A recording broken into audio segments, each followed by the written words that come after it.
Last night, I watched Creator Clash 2 live, and it was truly a great event. Now, I have a lot to say about it in a few minutes, but it really got me thinking about the evolution of influencer events. I don't know about you, but I've been watching YouTube since its conception in 2005. I think that everyone is very aware of the change that the algorithm has gone through and how that has affected videos on the platform. I think that everyone is aware of the rise and fall of large influencers. But I don't think that everyone is aware of the failed, short-lived, or successful but uninteresting attempts at influencer events over the years. So, let's go back and take a look at these forgotten influencer events, and then we'll see why things are different today. One challenge with this concept is to determine what counts as an influencer event. Really, influencer events didn't exist in the early days of YouTube like they do now. Almost all content had no live interaction or live viewing from fans, and the only thing that I could think of that kind of counts as an early influencer event is something like VidCon or TwitchCon. These were large venues where creators, streamers, and their fans could all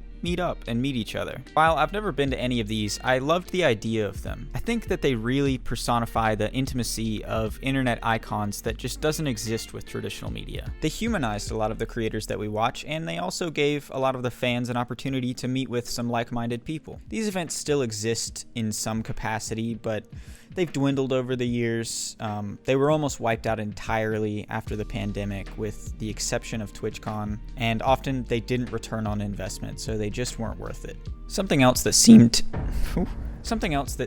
like it didn't really fit cleanly into this category of YouTuber events were these large crossovers that were mid or high budget, like Escape the Night, MatPat's Game Lab, or Can You Survive the Movies. I even remember some decent attempts at some YouTuber Olympics, but I searched for hours, I could not find a trace of any of them anywhere. And while they usually weren't my thing, they were still able to come across to fans of these creators like events because of the high production value and the exciting crossovers. But there wasn't any fan interaction or live viewing. Often they felt scripted or soulless, and they didn't feel personal. To me, these don't count as influencer events, but I wanted to give them an honorable mention. So the years go by, and we arrive at the category that you all know and love: influencer boxing. Influencer boxing began in 2017 with a fight between Joe Weller and Theo Baker, two popular creators. KSI challenged the winner of the fight, Joe Weller.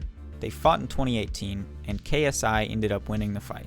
He challenged the Paul brothers, Logan accepted, and they fought. Some outlets called this the biggest event in internet history, and while I don't personally agree, it was undeniable that this was a massive step into a realm of content that had previously only existed in traditional media. For the first time, we had a large event where thousands of viewers were watching, seats were filled in arenas, and the production value was on par with traditional sports broadcasts. It was really impressive, but for me personally, something was missing. The main selling point of these fights was basically, hey, do you hate these two creators? We do too.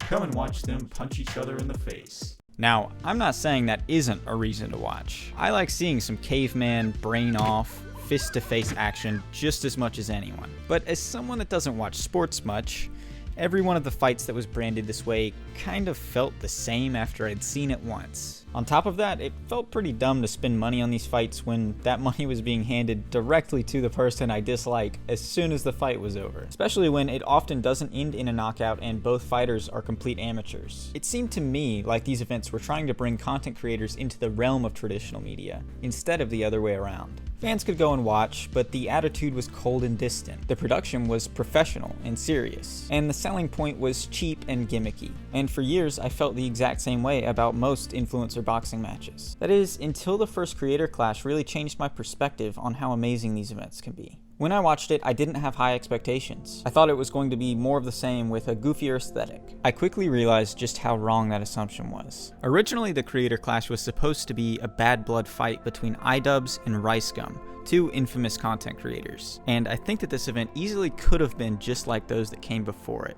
Two guys that plenty of people dislike, hitting each other in the ring. But three things changed that really made this event different. First, iDubbbz had a major change of heart with his content. He was known for his extremely edgy humor, but he began to dislike the community that he had built and regretted some of his earlier decisions in his content career. Second, Rice Gum, his opponent with which he had bad blood, dropped out of the fight. iDubbbz had to quickly find a new opponent, which ended up being Dr. Mike, a much more wholesome content creator. And third, the roster for Creator Clash was filled with creators that weren't typical for influencer boxing. Most of them didn't have big egos and were kind of nerdy or endearing.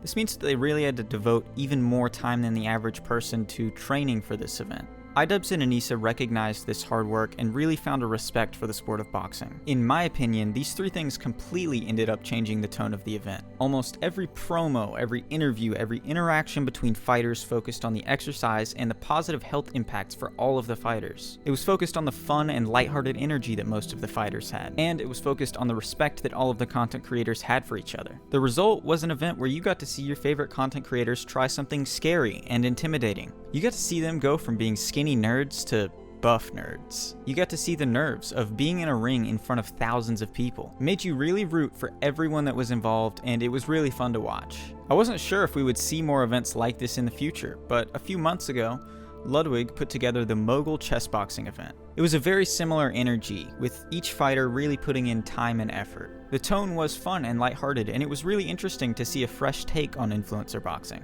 Now, I personally think that the chess boxing format is a little strange sometimes in an amateur setting. Often one person would win completely on chess, and then they would be getting dominated in boxing, but it wouldn't matter. But that was also what made it interesting. Ludwig did a great job making the event interesting, and he left some big surprises for the end of the show. It was really fun to watch. So then, I saw Creator Clash 2 last night. In my opinion, it really cemented the idea that influencer events have truly evolved. They improved on almost everything from the first event, and they had way more time to prepare. Almost every fighter had close to an entire year to train, and every fight felt so much more intense. There weren't any 22-second fights this year. My only complaint is that they didn't interview the losers after the match like they did at Creator Clash 1. I'm so glad that this event has become something that focuses on the positive side of influencer boxing and content creation. The hard work and dedication shows, and I loved seeing the stories of influencers that I wasn't familiar with. I was rooting for so many of the people involved, and emotions ran even higher than any other influencer event out there.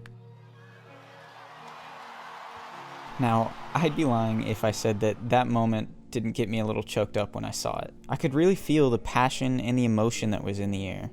After years of changing content and putting together these events, I'm sure it was a ton of stress, time, energy, and effort, and to see it all pay off, but also to lose, there's just this huge rush of emotion that I'm sure comes with that. And even more than that, I think that this moment reflects everything that I love about content creators.